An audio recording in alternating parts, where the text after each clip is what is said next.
Podemos começar? Time abençoado.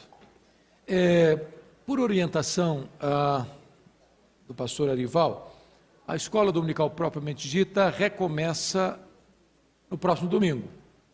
Então, em vez de a gente seguir a sequência de Neemias, eu daria um estudo avulso hoje e a gente retomaria Neemias na próxima aula. Está tudo bem com vocês isso? Alguma dificuldade? Não? Ok. Então, eu queria hoje passar para vocês uma noção do livro de Apocalipse dentro de uma perspectiva do que nós chamaríamos de paralelismo progressivo. Então, abra sua Bíblia comigo no livro de Apocalipse. Eu vou ler apenas o versículo primeiro, porque não vou hoje fazer nenhuma exposição de um texto específico, apenas ter uma visão panorâmica, tirando uma foto de helicóptero, olhando de cima para baixo, numa visão do todo, sem nos deter nos detalhes, tá certo? Então, Apocalipse capítulo 1, verso 1, você pode ler comigo? Vamos juntos?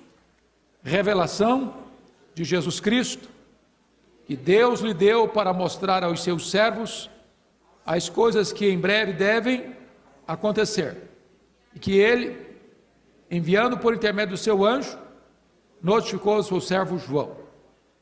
Bom, algumas pessoas têm medo de ler Apocalipse. É curioso que eu vejo crente velho, de igreja, eu nunca li Apocalipse, tem medo. Mas como assim? Tem medo. E eles justificam esse medo, dizendo o seguinte: porque na minha cabeça, Apocalipse trata de tragédia. Quer ver uma coisa? Quando acontece um fato assim muito catastrófico, a imprensa divulga, um fato apocalíptico aconteceu. Aí as pessoas ligam Apocalipse com tragédia. Fica com medo. Uma segunda razão porque as pessoas têm medo de estudar esse livro, porque acham que ele é muito complicado. Eu não vou entender nada, eu não vou nem ler.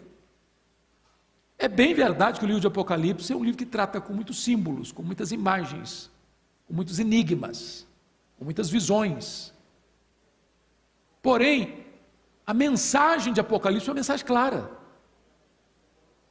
A essência desse livro é mostrar que a história não está à deriva. A história não está dando volta, como os gregos pensavam. A história caminha para uma consumação. E o Deus a quem você serve hoje já está lá no futuro, já decidiu o futuro, já determinou o futuro, e o futuro é a vitória de Cristo e da sua igreja. Aliás, Paulo disse isso em 1 Coríntios, capítulo 15, verso 25, que importa que o Senhor Jesus Cristo reine até que ponha todos os seus inimigos debaixo dos seus pés. Então, o diabo pode estar fazendo as suas arruaças, os ímpios podem estar desfraudando as suas bandeiras, os perversos podem estar zombando da igreja, escarnecendo do nome de Cristo.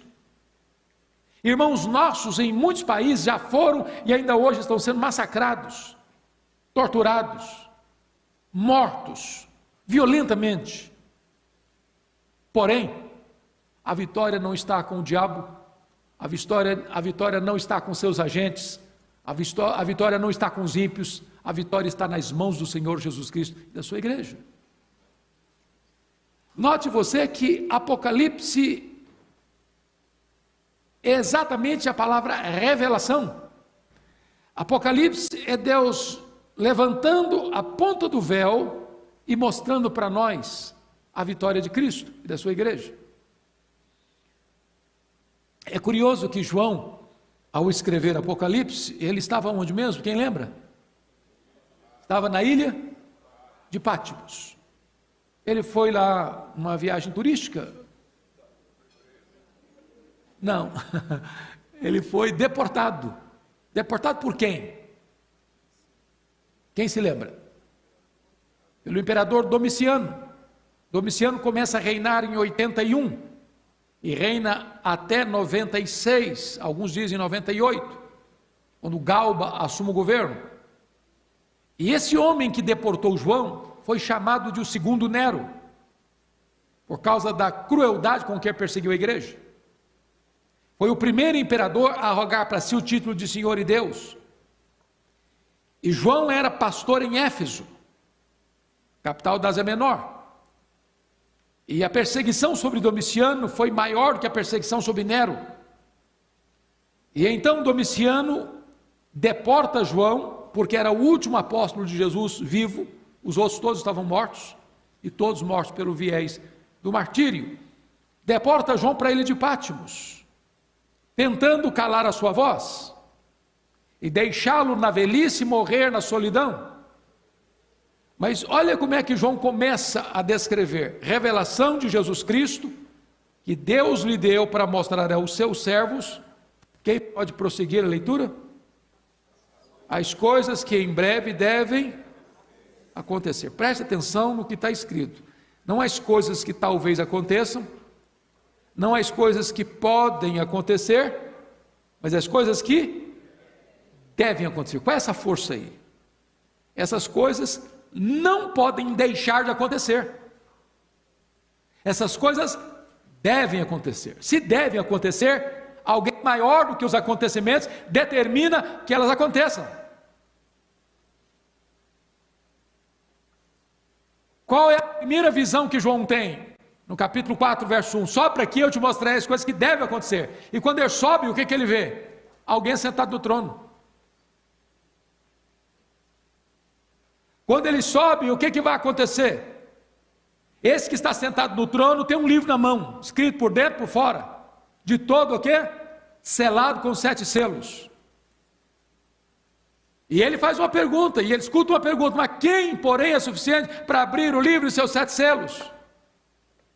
Fizeram uma pesquisa no céu, fizeram uma pesquisa na terra, fizeram uma pesquisa debaixo da terra. Quem foi encontrado digno? Ninguém. E diz o texto que João começa a chorar, está lá no capítulo 5, porque ninguém foi encontrado digno, nem anjo, nem homem, nem demônio. E aí de repente ele escuta uma voz: não chore, João, eis que o leão da tribo de Judá, a raiz de Davi, venceu para abrir o livro e desatar os seus 7 selos. O que significa isso? Significa que a história da humanidade é indecifrável para o homem. Não é o homem que tira os nós da história. Não é o homem que, nem os anjos podem pegar a história e conduzi-la à sua consumação. Mas o Cordeiro de Deus, o leão da tribo de Judá, a raiz de Davi, venceu para abrir o livro e desatar os seus selos. É o Senhor Jesus Cristo que é o timoneiro da história, é Ele que é o Senhor do universo, Ele quem está com as rédeas da história em suas mãos. Pois bem, então, eu quero conclamar você a um dia tirar, talvez um sábado, ou um feriado, ou um dia que você estiver mais tranquilo, para dar uma lida no Apocalipse, mas numa sentada só. E você não vai gastar muito tempo, 1 hora e pouco. E você vai ver que livro magnífico, que revelação gloriosa. Então, agora eu só queria que você pudesse ter uma compreensão. Eu não estou dizendo para vocês que esta é a única interpretação do livro de Apocalipse. E nem estou dizendo para você que todos os crentes pensam como eu vou expor aqui. É preciso ter maturidade espiritual para entender isso. Dentro da igreja evangélica brasileira e no contexto mundial, você tem 4 correntes diferentes que olham para esse livro, cada um olhando com uma lente. Então nós temos os pós-milenistas, nós temos os pré-milenistas históricos, nós temos os pré-milenistas dispensacionalistas e nós temos os amilenistas. Cada um olha com alguns aspectos diferentes, porém, o que é doutrina, o que não dá para mexer, o que não dá para tirar, o que não dá para acrescentar mais nada, são os pilares doutrinários. Quais são esses pilares doutrinários? Jesus voltará. Bom, isso aí não dá para mexer. Se vai ter tribulação, se é antes, se é depois, se é no meio, se o milênio vai ser na terra, ou se vai ser simbólico, bom, isso aí são detalhes que um pensa assim, outro pensa assado. Agora, que Jesus vai voltar não dá para mexer. O que é pilar? É que os mortos vão ressuscitar, não dá para mexer nisso, vão ressuscitar. Se alguns acham que antes, outros acham que depois, acham que vai ter uma ressurreição, outros acham que vai ter duas ressurreições, isso aí são detalhes. Agora, que os mortos vão ressuscitar, isso é doutrina, não dá para mexer. Terceiro, o que é pilar? O que é pilar é que vai ter um juízo final. Vai ter um julgamento. Não dá para mexer nisso.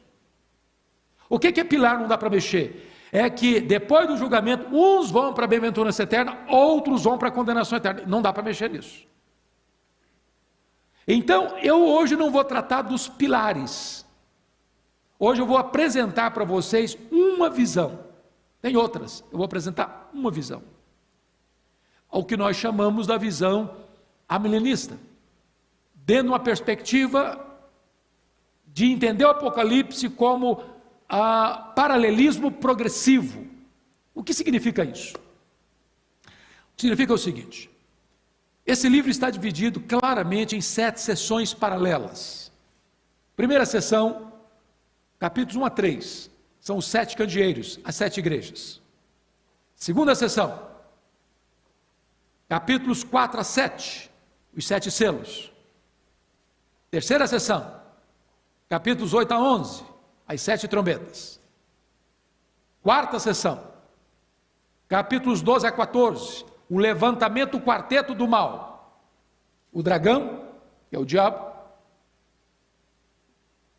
A besta que surge do mar, que é o anticristo. A besta que surge da terra, que é o falso profeta. E a grande Babilônia, que é a religião prostituída, apóstata. Quinta sessão, versículos 15 a 16, as 7 taças da ira de Deus. Sexta sessão, capítulos 17, 18 e 19, que é a queda desse quarteto do mal em ordem inversa. Cai a grande Babilônia, capítulo 17, 18, cai o anticristo, o falso profeta, cai o dragão.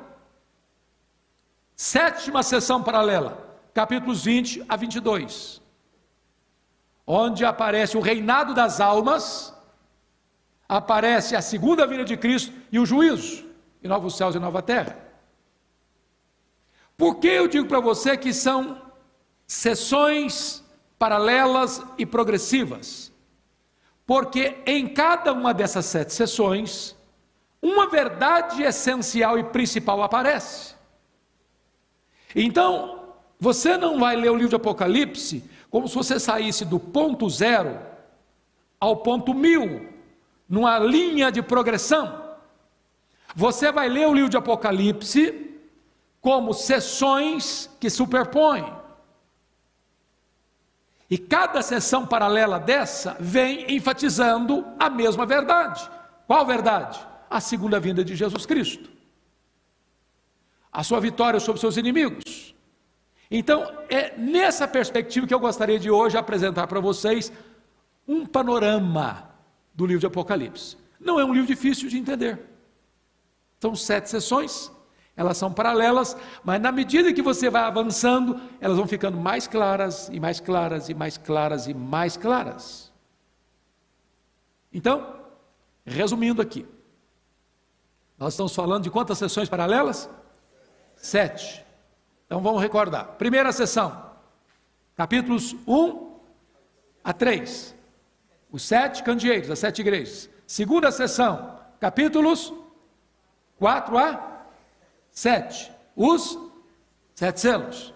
Terceira sessão, capítulos 8 a 11, as 7 trombetas. Quarta sessão, capítulos 12 a 14, o quarteto do mal, o dragão, o anticristo, falso profeta, a grande Babilônia. Quinta sessão, capítulos 15 e 16. São as 7 trombetas da ira de Deus. As 7 taças, diga, as 7 taças da ira de Deus. Sexta sessão, capítulos 17 a 19, que é a queda do quarteto do mal em ordem inversa. Última e sétima sessão, capítulos 20 a 22, o reinado das almas, a volta de Cristo e o juízo final, novos céus e nova terra. Então vamos lá. Vamos lá. Olha comigo então o capítulo 1 a 3, primeira sessão.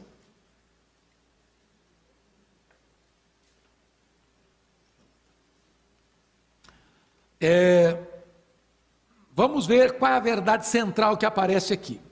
Olha comigo o versículo 7 do capítulo 1. Você pode ler comigo? Vamos lá? Eis que vem com as nuvens, e todo olho verá, até quantos o traspassaram, e todas as tribos da terra se lamentarão sobre ele, certamente. Amém. Nessa primeira sessão, onde João se apresenta e deixa uma mensagem para as igrejas, a mensagem básica e central é: ele virá e virá visivelmente, publicamente, notoriamente, indisfarçavelmente. E ele vem para julgar. Então, essa é a verdade que aparece já aqui no começo do livro. Não é que ele vai até o finalzinho, para lá no final falar da segunda vinda. Não, a segunda vinda já começa a aparecer logo no começo do livro, na primeira sessão paralela. Agora vamos para a segunda sessão paralela, que são os 7 selos. Eu pergunto a vocês, o que são os 7 selos? Cada selo que se abria era uma espécie de luta, de prova, de perseguição ou de sofrimento que a igreja enfrentaria. Por que que João introduz esta sessão paralela com o capítulo 4 e 5? Para mostrar uma coisa para nós. Olha, vai vir situação difícil, sim. Vai ter guerra, vai ter terremoto, vai ter fome, vai ter pestilência, vai ter perseguição. Mas antes de mostrar para a igreja o que viria sobre ela, João mostra o que no capítulo 4? Que Deus está no trono. E mostra o que no capítulo 5? Que Cristo está com o livro da história na mão. Então, o que pode trazer descanso para a igreja, confiança e serenidade para a igreja, não é que nós não vamos enfrentar tempos difíceis, vamos enfrentar. Mas Deus não perdeu o controle. Deus não perdeu as rédeas. Deus vai continuar governando soberanamente e levando a história para uma consumação final, onde a vitória vai ser do Senhor e do seu Cristo. Então vamos ver na segunda sessão paralela que vai aparecer da segunda vinda de Cristo. Olha aí capítulo 6, 12 a 17. Você vai perceber que tem uma cena do juízo de Deus.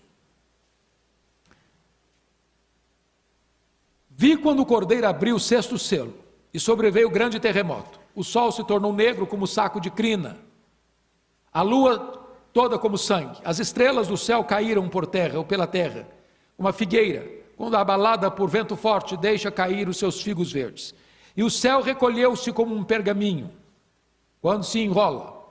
Então todos os montes e ilhas foram movidos dos seus lugares. Os reis da terra, os grandes, os comandantes, os ricos, os poderosos, e todo escravo e todo livre, se esconderam nas cavernas e nos penhascos dos montes, e disseram aos montes e aos rochedos: caí sobre nós, escondei-nos da face daquele que se assenta no trono e da ira do cordeiro, porque chegou o grande dia da ira deles. E quem é que pode suster-se?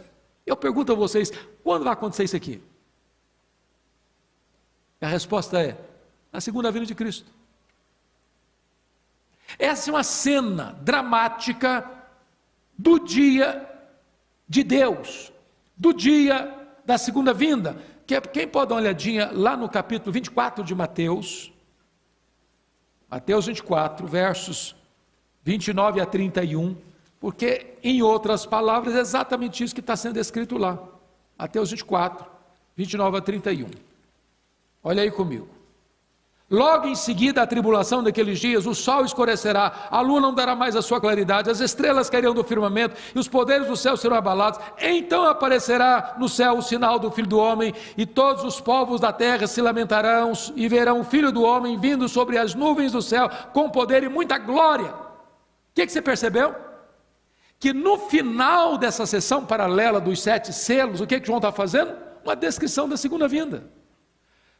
Ele já tinha feito essa descrição na primeira sessão paralela, no capítulo 1, versículo 7, e nessa segunda sessão paralela dos 7 selos, mais uma vez ele está descrevendo uma cena de quê? Da volta de Jesus.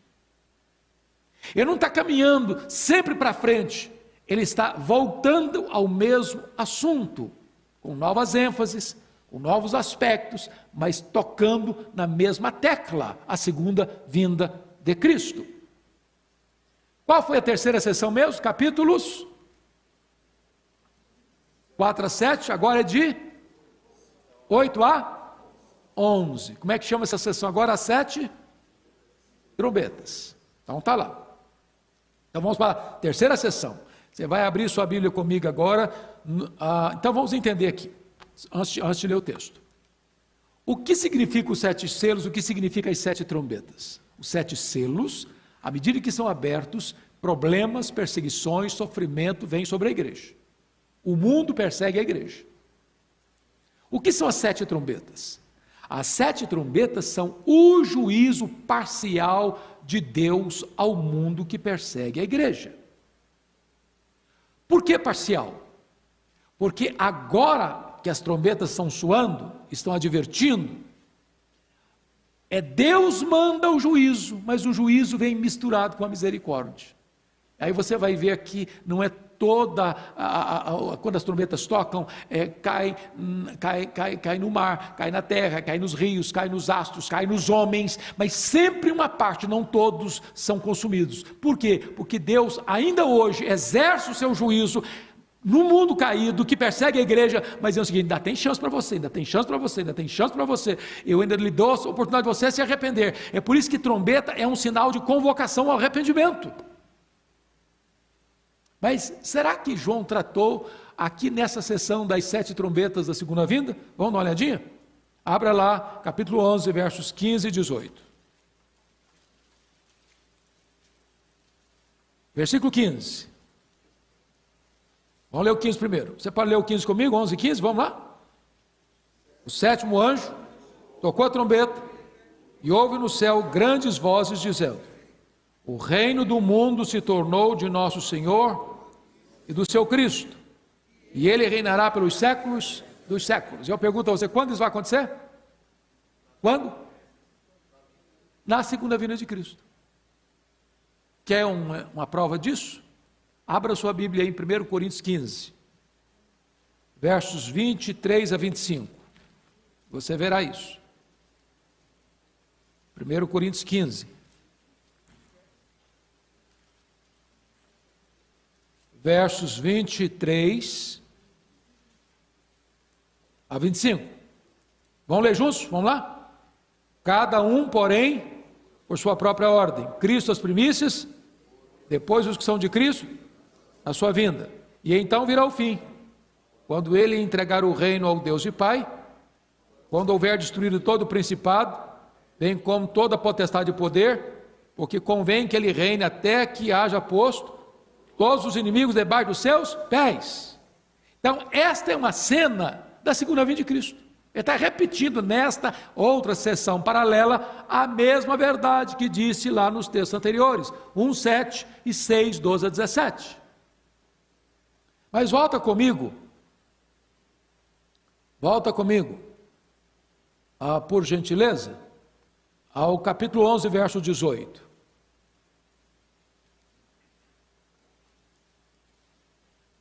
Volta comigo lá, porque também aqui está com clareza uma descrição da segunda vinda. Eu vou ler, vocês acompanhem. Na verdade, as nações se enfureceram. Chegou, porém, a tua ira, e o tempo determinado para serem julgados os mortos, para se dar o galardão aos teus servos, os profetas, aos santos e aos que temem o teu nome, assim aos pequenos como aos grandes, e para destruir os que destroem a terra. Eu pergunto a vocês, quando que se dará o julgamento dos mortos? Depois da segunda vinda de Cristo. Ele vem, se assenta no trono e julga. Julga os que já morreram, porque eles vão ressuscitar, vão ter que comparecer no tribunal, e julga os que estiverem vivos. Então, o que João está descrevendo nessa sessão paralela é a mesma coisa que ele descreveu centralmente nas outras sessões. Mas vamos para a quarta sessão. Vai de qual capítulo a qual capítulo? A quarta sessão?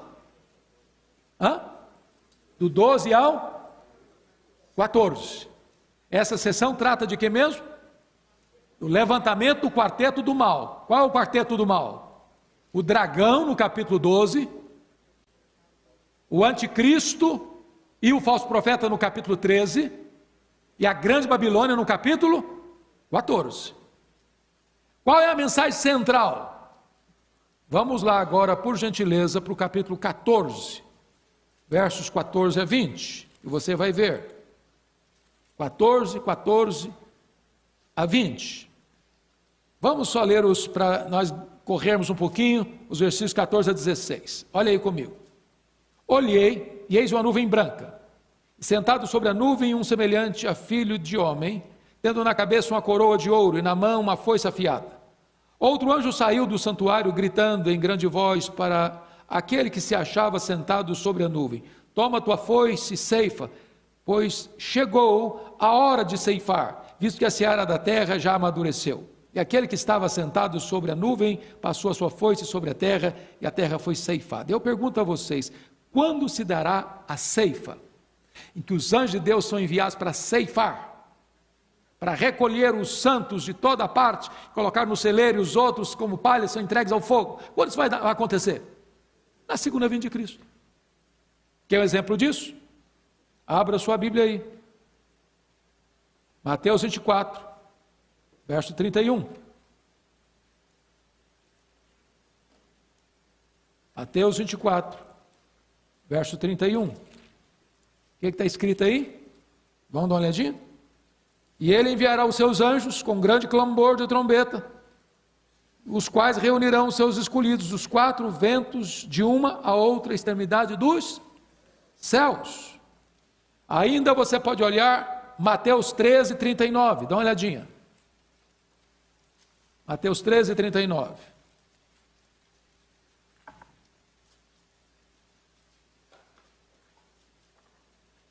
O inimigo que o semeou é o diabo. A ceifa é o quê? A consumação do século. E os ceifeiros são quem? Os anjos. Então o que você percebeu que está sendo enfatizado de novo nessa exceção aqui? A segunda vinda de Cristo e o juízo final.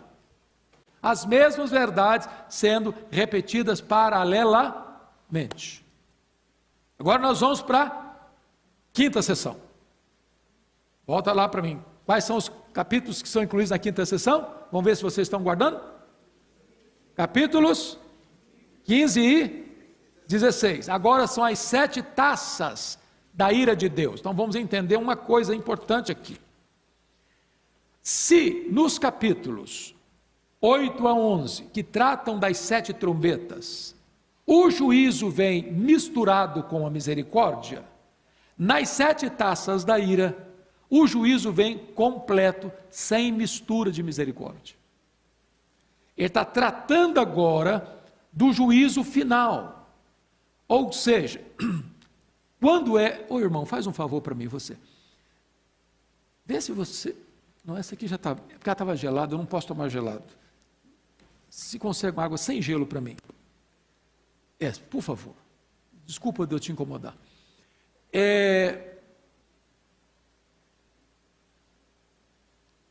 Se as 7 trombetas, Deus olha para esse mundo mal e ainda chama esse mundo mal ao arrependimento, porque o juízo vem misturado com a misericórdia, nas 7 taças é já o fato do juízo. E quando Jesus voltar, não tem mais chance. Aí não tem mais jeito de se arrepender.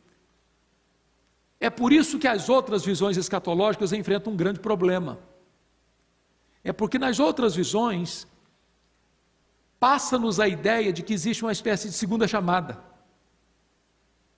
Quem não foi na primeira pode ir na segunda. Ainda tem uma pequena esperança. E toda a linguagem bíblica é: Jesus voltou, acabou. O noivo chegou, a porta é fechada. Não tem segunda chamada, não tem segunda época, não tem nova chance. Ele volta, a história está consumada. Agora é o juízo. E essa sessão, as 7 taças, se você perceber, elas caem exatamente onde as trombetas caíram: nos astros, no mar, nos rios, na terra, nos homens. Aqui vale chamar a atenção para um fato, irmãos. Por exemplo, nós estamos vendo hoje aqui no Brasil, qual foi a grande notícia dessa semana? As enchentes que atingiram Minas Gerais, Espírito Santo e Rio de Janeiro. Nós estamos acostumados pela mídia, pela imprensa, pela ciência, pelos homens, a achar que os fenômenos da natureza são apenas fenômenos da natureza. Que a natureza geme por si mesma, ela age por si mesma, ela é independente e ela reage por si mesma. Quando você olha para o livro de Apocalipse, você começa a ter uma outra visão. Que aquilo que acontece nos astros, no mar, nos rios, nos homens, são alertas de Deus, são trombetas de Deus. É como se Deus estivesse, ao mandar um terremoto, ao mandar um maremoto, ao mandar uma tempestade, ao mandar uma enchente, ao mandar uma convulsão da natureza, dizendo o seguinte: olha, é hora de arrepender, é hora de se voltar para mim, é hora de você abrir os olhos, eu estou alertando vocês, se voltem para Deus, ainda tem oportunidade. Agora, se os homens não se voltam para Deus, o que resta para eles? O que a Bíblia diz? Uma horrível expectativa de juízo. E quando o juízo chegar, como no dilúvio, a arca está trancada, de dentro, de fora para dentro. Ou seja, não é a mão do homem que abre, é Deus quem fechou. O noivo chegou, as virgens nessa, chega lá, abre-nos a porta. Não, está fechada a porta, não tem mais jeito. Então vamos dar uma olhadinha se essa mensagem da segunda vinda aparece lá nas taças. Olha comigo capítulo 16, versículo 20. 16, 20. O que está escrito aí? Vamos juntos? Todas as ilhas fugiram e os montes não foram achados. Eu pergunto a vocês, quando vai acontecer isso? Dessa figura de linguagem.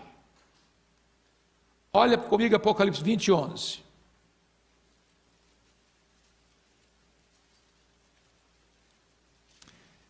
Vi um grande trono branco. Ô meu amado, obrigado pelo seu carinho, viu?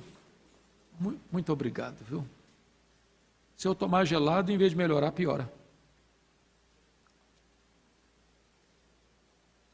20, 11, vamos lá? Vi um grande trono branco, e aquele que nele se assenta, de cuja presença fugiram a terra e o céu, e não se achou lugar para eles.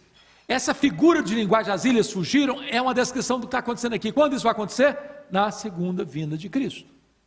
Então, também nesta quinta sessão paralela, das 7 taças da ira de Deus, a mesma verdade, a mensagem central do livro, está sendo outra vez o quê? Repetida e repetida e repetida. Agora notem comigo, por favor, a penúltima sessão paralela. De capítulo, qual capítulo agora vai? Os capítulos 17 a 19. O que descreve essa sessão paralela? A queda do quarteto do mal. Então pense comigo, de 12 a 14 é o levantamento do quarteto do mal. Dos capítulos 17 a 19 é a queda deles. Então eles se levantam e eles caem. Só que em ordem inversa. Lá no capítulo 12 a 14, no 12 levanta o dragão, que é o diabo, no 13 levanta o anticristo, o falso profeta, no 14 a grande meretriz, a grande Babilônia. Aqui, capítulo 17, 18, a grande Babilônia. Há uma ênfase maior nela. O que é a grande Babilônia? É a religião prostituída, é o comércio prostituído, é a política prostituída. São todos os elementos religioso, econômico, político e social afastado de Deus, que se opõe a Deus. É um sistema que se opõe a Deus. Todo esse sistema entra em colapso. Ao mesmo tempo que João é chamado no capítulo 17 para ver a queda da grande meretriz, no capítulo 19, versículo 11, no capítulo 20, versículo 11, ele é chamado para ver a noiva do Cordeiro. Cai a meretriz, aparece a noiva. Cai a falsa religião, aparece a igreja verdadeira. Então, eu disse para vocês que são sessões o quê? Paralelas e progressivas. Ao mesmo tempo que elas são paralelas, na medida que você vai avançando, a coisa fica mais clara. Então vamos ver o que vai acontecer aqui agora. Abra aí, por favor, comigo, no capítulo 19, a partir do versículo 11. Eu vou ler, você acompanha. Viu o céu aberto, e eis um cavalo branco. Seu cavaleiro se chama Fiel e Verdadeiro. Quem é esse cavaleiro? Jesus Cristo. E julga e peleja com justiça. Os seus olhos são como chama de fogo. Na sua cabeça há muitos diademas. Tem um nome escrito que ninguém conhece, senão ele mesmo. Está vestido com um manto o quê? Tinto de sangue. E o seu nome se chama o Verbo de Deus. Quem é essa pessoa? Jesus Cristo.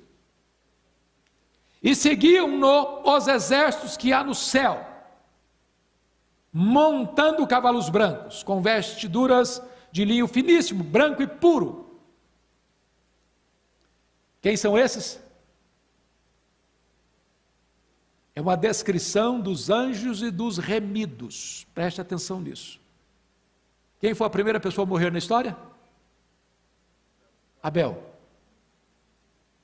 Todos os crentes salvos pela graça, desde Abel foi salvo pela graça, como nós somos, estão fazendo o que lá no céu? A alma deles, o corpo não, o corpo está na terra, a alma está lá, reinando com ele.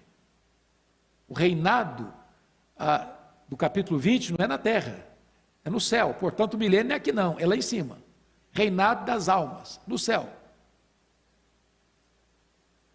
Quando um crente morre, para onde vai sua alma? Para o céu. Está dormindo lá? Não. Está reinando, consciente, desfrutando das glórias celestes. Parcialmente, porque só está a alma, o corpo não está ainda, o corpo está na sepultura. Quando Jesus voltar, então, montado nesse cavalo branco, isso é uma figura, isso é uma imagem. Esse exército vem com ele. Seguiam um exército, os exércitos que há no céu. Então os salvos voltam com ele em glória, com esse cortejo de anjos e de remidos, com ele em glória.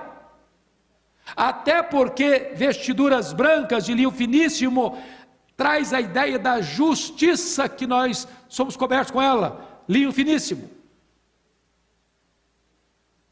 Versículo 15. Sai da sua boca uma espada afiada, para com ela ferir as nações, e ele mesmo as regerá com cetro de ferro, e pessoalmente pisa o lagar do vinho, do furor, da ira do Todo-Poderoso. Nota de rodapé aqui. Essa grande batalha final, às vezes as pessoas, eu vou para Israel, acho até engraçado, porque tem lá o local chamado Armagedon, você sobe no monte lá do precipício, lá em Nazaré, você tem uma esplanada bonita, e aí as pessoas, aqui o Armagedon, vai ser aqui que as nações vão se reunir para guerrear, e vai ser a guerra final, o Armagedon. Não é assim não, até porque o lugar é tão pequeno que não dá para juntar todas as nações lá não, quem conhece lá sabe disso. Essa batalha final, irmãos, não vai ter canhão, não vai ter bomba atômica, não vai ter espada, vai ter uma única arma que vai ser usada, vai ser a espada afiada que sai da boca do Senhor Jesus Cristo. Ele não precisa de um exército para vencer, não. Ele vem como vencedor. Ele vai matar o anticristo com o sopro da sua boca. Essa é a descrição mais incrível que nós temos. Agora vamos dar uma olhadinha no versículo 16. E eu paro aqui. Tem o quê? No seu manto e na sua coxa um nome escrito: Rei dos Reis, Senhor dos Senhores. Então, essa é a descrição mais clara, mais eloquente da volta gloriosa e vitoriosa do Senhor Jesus Cristo.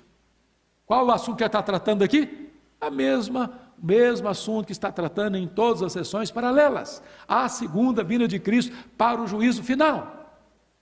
Agora vamos para a última sessão paralela, que é o capítulo 20 ao 22.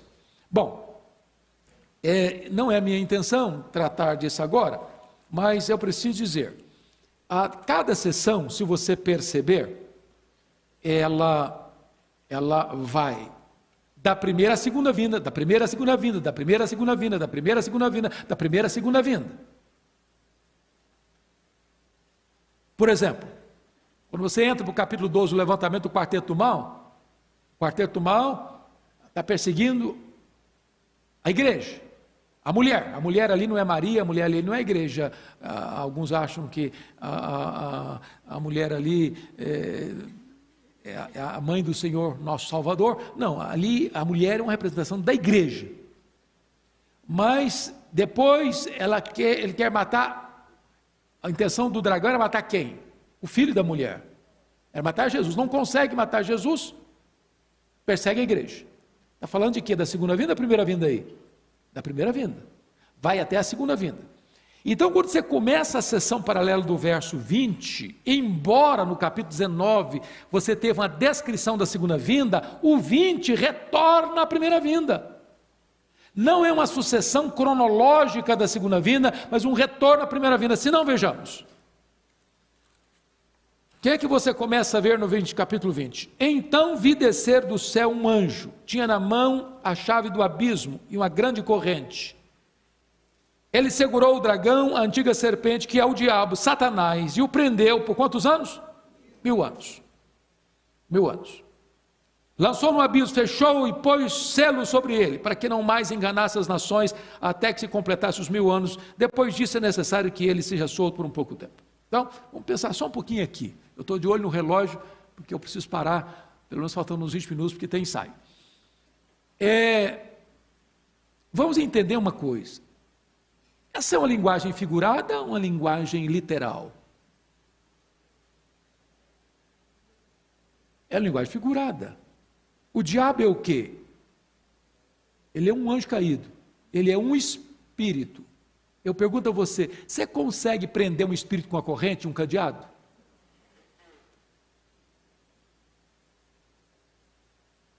O livro de Apocalipse está cheio de símbolos.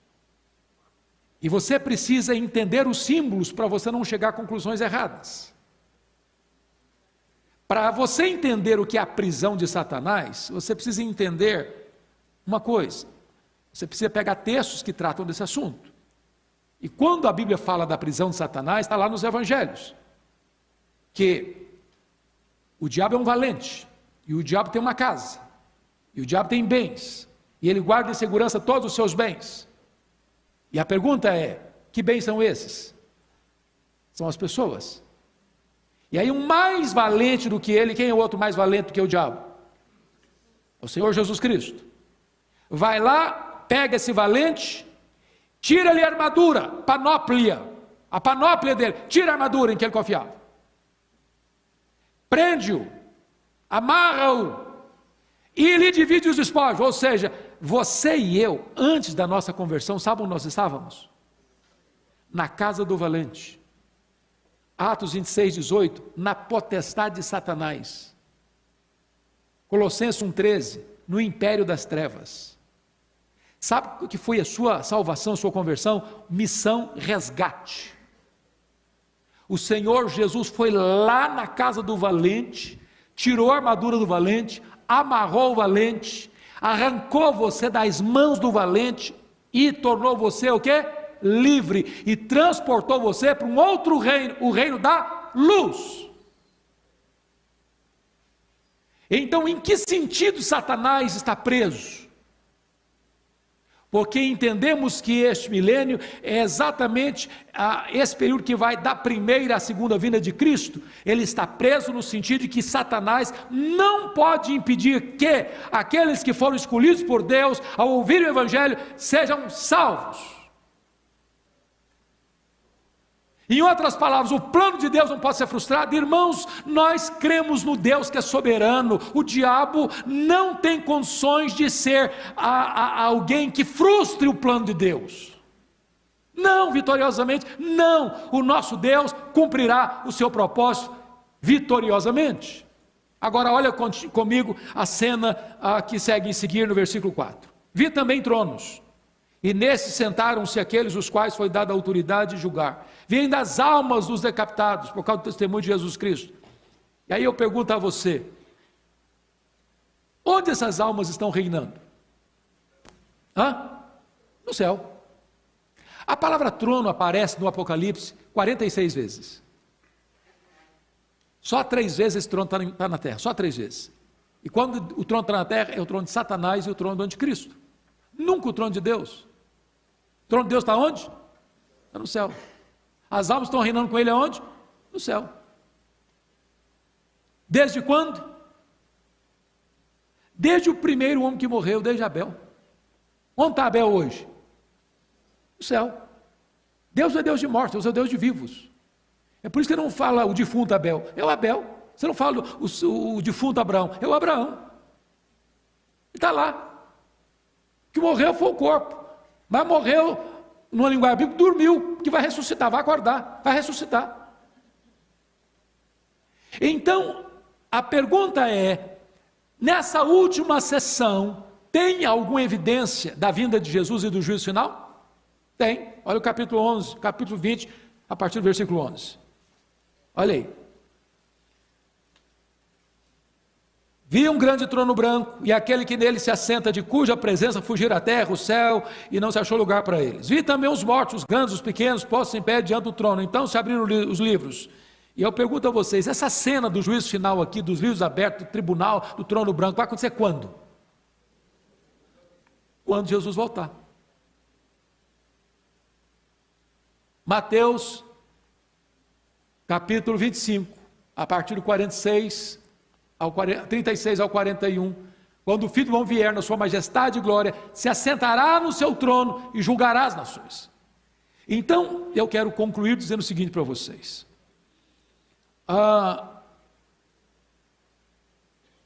Este livro, disse para vocês no começo, tem outras abordagens, tem outras hermenêuticas, outros approaches, outras aproximações deste livro. Entretanto, penso eu, que, dentre todas, eu entendo que esta é a mais consistente, é a mais coerente,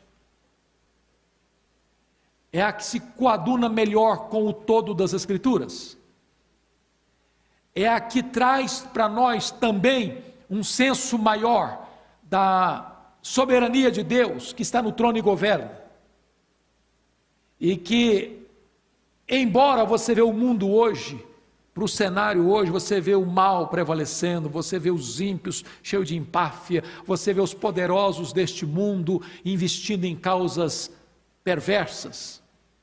Essa semana, jornais divulgando que um dos homens mais ricos deste mundo, um judeu que mora na América, vai empregar 1 bilhão da sua riqueza para investir em causas por exemplo, a questão de ideologia de gênero, todas essas coisas malucas aí, e os homens poderosos, sem Deus, vão fazer tudo isso.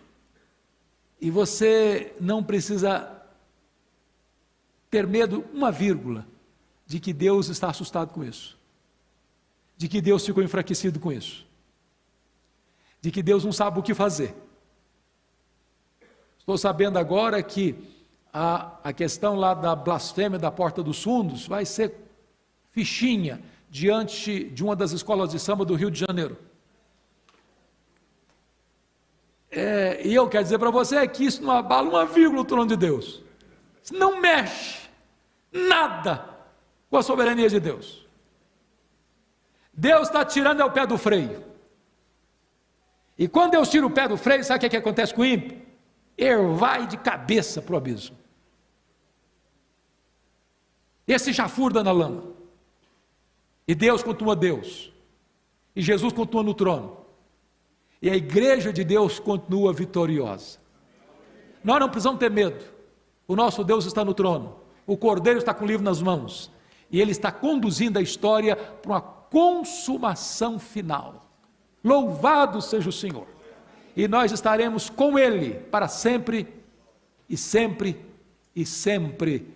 E então quando chega o capítulo 21, e diz, vi novos céus e nova terra. E ele diz mais, o mar já não existe, presta atenção. Tem gente que fala, puxa vida, eu gosto tanto do mar. Não, vamos entender, o mar vai continuar existindo sim, calma. O mar vai existir sim. O mar aqui para João representava um símbolo. Ele estava onde, quando escreveu o livro de Apocalipse? Uma ilha. O que é uma ilha? Me descreve o que é ilha, definição de ilha. É uma porção de terra, cercada por água, cercada por todos os lados por água. Isso é uma ilha. Então o que era a ilha? O que era o mar para João? Era a muralha que o separava, que o mantinha na solidão, longe das pessoas. Quando a Bíblia diz que o mar já não existe, quer dizer o seguinte, não vai ter mais muro de separação, ninguém vai viver numa ilha mais, nós vamos estar sempre em comunhão uns com os outros, não vai ter adeus, não vai ter despedida, não vai ter isolamento de ninguém mais, nós vamos viver em plena liberdade, em plena comunhão uns com os outros. Deus vai enxugar dos nossos olhos toda lágrima, já não haverá pranto, nem dor, nem luto, porque as primeiras coisas já passaram. O tabernáculo de Deus vem para morar conosco, e nós estaremos com Ele para sempre, seremos filhos, Ele será nosso Pai. E então nós entraremos para a grande Jerusalém, a cidade santa. A praça de ouro límpido, ouro puro, transparente. Lá não haverá sol, nem lua, porque o Cordeiro é a sua lâmpada. Isso é figura de linguagem. Que o Cordeiro vai iluminar. Lá não vai ter templo, porque nós estaremos na total presença de Deus. Então é uma descrição gloriosa, bendita, de que vai ser o céu. E por mais que a gente romantize, ou por mais que a gente poetize, ou por mais que a gente abra e alargue as asas da imaginação, nós jamais descreveremos o que é a glória do céu, o que Deus preparou para aqueles que o amam. Então bendito seja Deus. Não tenha medo do Apocalipse, estude-o, leia-o, e você vai ficar mais fortalecido na fé. Vamos ficar em pé e vamos orar. Vamos orar. Bendito seja Deus. Oh Pai querido, louvado seja o teu nome, porque a tua palavra é viva, é poderosa, é atual, é eficaz, é maravilhosa. Ela é melhor do que muito ouro depurado, e ela é mais doce do que o mel e o destilar dos favos. Rogamos-te, Deus, que tu reavives no nosso coração o amor à tua palavra, o entusiasmo pela tua palavra. E que nesta tarde, Senhor, no começo de noite, a tua graça seja sobre nós. E que nós sejamos edificados pela tua palavra e fortalecidos na fé. E ainda que o diabo escarneça, ainda que o mundo zombe, nós estamos firmados numa rocha que não se abala. Louvado seja o teu nome, em nome de Jesus. Amém. Deus abençoe, irmãos, um pequeno intervalo para o culto agora das 19 horas.